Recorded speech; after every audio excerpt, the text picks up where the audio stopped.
Hello everyone. In this video today, I am talking to you about the common terms related to bacterial growth. The common terms related to bacterial growth. I want to welcome you to Master Microbiology YouTube channel, and I want you to share and like and subscribe to this channel if you is having value to you and you are new here. If you're also old timer, also like, share, and subscribe. So I'm talking to you today about common terms related to bacterial growth. The number one term that is related to bacterial growth is the definition of bacterial growth itself. So what do we mean by bacterial growth? Bacterial growth refers to the increase in the number of bacterial cells, not the size of the individual cells. Growth occurs through binary fission in bacteria. Number two is the lag phase.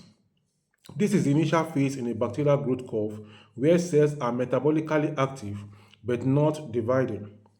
Bacteria adapt to the new environment during this phase. The number three common term in bacteria is log phase, that's bacterial growth. Log phase is also called the exponential phase. Log phase is log phase and is also called exponential phase. This is the phase of rapid bacterial growth and division. It is characterized by an exponential increase in cell numbers.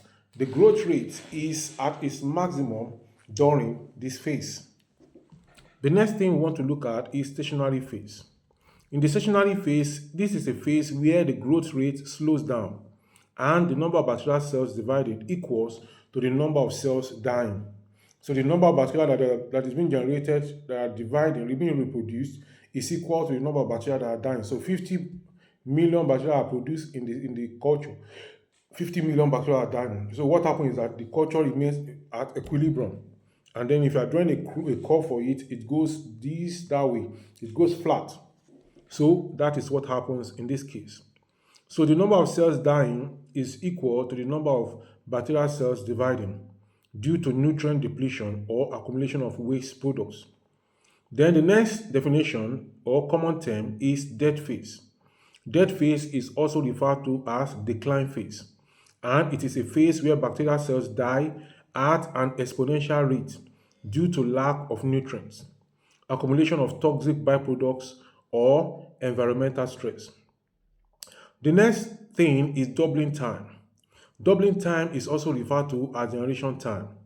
This is the time it takes for a bacterial population, to double in number during the log phase. That means if the bacterial number is 40,000 cells, the time it will take to double to 80,000 cells is called doubling time, and is also referred to as generation time. So the time it takes for a bacterium to move from 1 to 2, from 2 to 4, 1 to 2, that's the doubling time, that's generation time. From 1 to 2, that's the generation time. From 2 to 4, that is generation time, that is the doubling time. So that is just the time it takes for the bacterial cells to double. And this usually happens in the log phase. That is the exponential phase.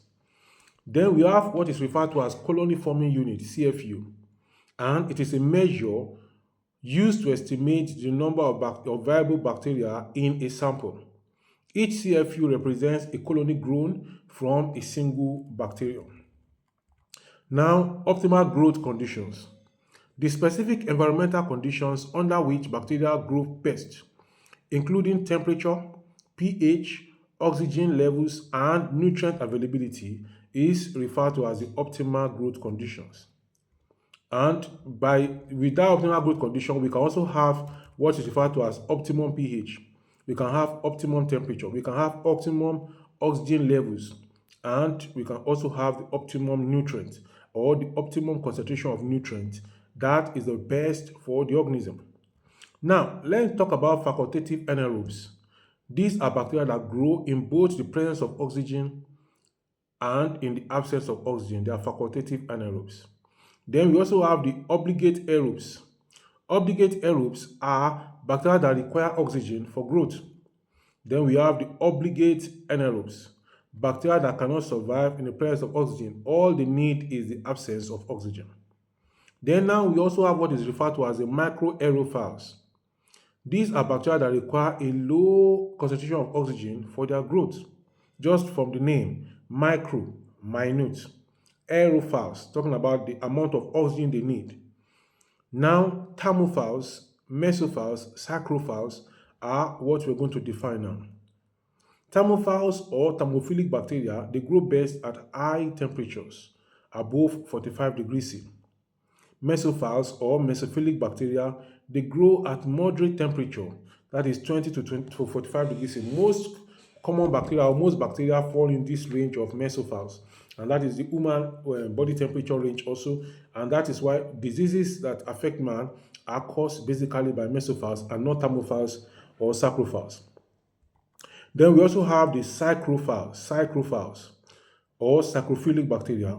They grow at low temperatures, that is below 20 degrees Celsius. Now, what do we mean by autotrophs and heterotrophs? Autotrophs are bacteria that use carbon dioxide as their carbon source. They use carbon dioxide as their carbon source, and they are also going to use their color of the skin of the pigment they have is going to be green, and at the same time they are going to have the pigment is going to be green, and they are going to use energy of sunlight for their growth. Now let's talk about heterotrophs. Heterotrophs are bacteria that rely on organic compounds for carbon. Then let's talk about the aerobic and anaerobic respiration. Aerobic respiration, in this case, energy production using oxygen as the final electron acceptor. Then anaerobic respiration, energy production without oxygen using other molecules such as other molecules as electron acceptors. So they can use sulfur or other such compounds as electron acceptors. Now, what do you mean by biofilm? A biofilm is a structured community of bacterial cells encased in a self-produced extracellular matrix attached to a surface. Now, let's talk about batch culture. Batch culture, BATCH. A batch culture is a closed system of bacterial growth where no new nutrients are added and waste products accumulate over time. Continuous culture. A continuous culture or a continuous system is about about the opposite of a batch culture. A batch culture starts and ends. It has a starting point and end point because no new nutrient can be added and waste can be accumulated. So it will end when those limiting factors are experienced. But in the case of a continuous culture, it's a system where fresh medium is continuously added and waste products are removed continuously, allowing bacteria to remain in the log phase. Then we have what is referred to as quorum sensing. Quorum sensing is a communication mechanism where bacteria detect and respond to cells' population density through signaling molecules. Now, let's talk about viable count. Viable count is a method to determine the number of living bacteria in a sample, often through serial dilution and plating. So these terms are crucial for understanding bacterial growth dynamics.